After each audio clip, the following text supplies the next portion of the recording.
Maayong adlaw mga kabaktas. Una sa tanan no, pasalamatan nato ang atong buhay nga Dios na may naghatag kanang kusog sa kanunay o especially sa matag adlaw sa atong pagpanabaho. Amen. So mga kabaktas, gusto lang din ako i-share o tagaan ta mo ka idea kung sa mong ginagamit, which is ang ratan. So ang ginagamit na mo nga pangsulihiya kay sambunutan. So unsa ang proseso ani? Ingani ang pamaagi nga ginabuhat namo. Muni kabaktas gikan sa among pagpalit. Baga pa siya ug unod. So ang una namong buhaton ani is kuhaan naman na siya gunod kay para munipis. Kay baga pa man siya.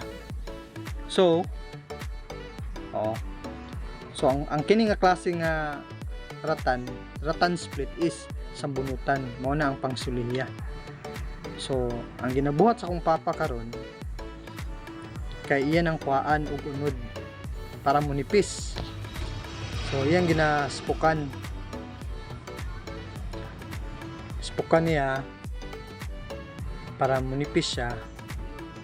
So muna yung kusot ang sobra.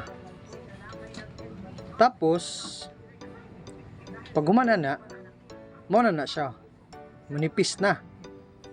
So after na nga nipis na nanapod siya buhaton nga kagisa no, kita ka na yung mga line buko na siya. So kinahanglan na siya kwaon. So mo nang gahi siya birahon manggod kung pag sizing unya masangit siya, so mo na maputol. So kinahanglan pud siya imanumano nimo ug kagis kwaan tong buko. Mura sa og kanang kawayan ganin buko. So ingana kuhaan siya manumanuhon gyud isa-isahon. Nahait pud biya ning ratan, so nasanay naman ni akong papag kinagis. Sud kana after ato makuha buko mo na mong DIY nga taklob lang na sa pintura gi bangag-bangagan. Lain og bangag uno media or dos. So ginasizing na siya. So magdepende na siya kung unsa ka lapad ang imong gamiton.